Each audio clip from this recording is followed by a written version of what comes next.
I got called out on Reddit for talking about speed cameras. So let's talk about how public education is under attack in Ontario. Ontario is at a tipping point, but there is still time to fix it. Doug Ford, Paul Calandra, and the rest of the Conservative Party are focused on one thing and one thing only: the privatization of public services, mainly education and healthcare. The TLDR is Doug Ford is bad, Paul Calandra strong bad, selling public school assets because they say so, once sold, assets no come back, school board, less money, school board, privatize. And lastly, your kid goes to the President's Choice Charter School for profit. With Doug Ford using speed cameras, ice cream, Crown Royal as big distractions because they scare easy when you pay attention. But let's take a look at this guy's rant. I was born in the late 80s and grew up in Ontario. Like I'm sure most of you are, I was brought up in the public education system and now I'm raising my kids here. I want my kids to have the same opportunities I had, to grow up in a community built for everybody. But right now, that dream is being threatened by Doug Ford and his greedy pal, Paul Calandra. Why does Doug care about speed cameras? They want you to be upset about speed cameras so you don't pay attention to the corruption of the government. They want you to think Doug made the speed camera rule, is he an idiot? So that you can't fathom this goofy premier ever coming up with something as awful as selling public school property. But that's all Doug can think about, what he can privatize that gives him huge kickbacks after his run as premier is over.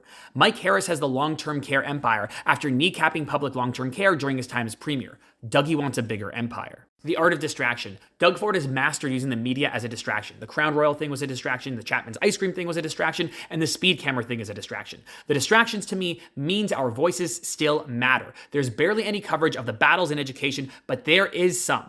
And that some has been enough for Doug to take action and continue to distract us. And Paul Calandra is the one to be worried about. Doug chose Paul as our newest education minister. You probably haven't heard of him. The media mentions his name less than they mention Marit Stiles. Calandra was an early member of the Canadian Alliance. The Canadian Alliance is the party that took over the federal Conservative Party, giving us politicians like Stephen Harper, Pierre Poilievre, and Ezra Levant, who now runs Rebel News. And Paul Calandra doesn't care. He doesn't care if he sells off public assets. In the early 2000s, Paul Calandra harassed, threatened, and betrayed his own sister to sell his deceased parents' home for $950,000 because he was the only beneficiary. So what can we do? We can speak up. We can sign the petitions that are being run by the Elementary Teachers Federation of Ontario. We can email our MPPs regardless of whether or not they're liberals or conservatives. It's time to take action. There's a lot for us to be worried about and a lot for us to be stressed about, but nothing will change until we take action.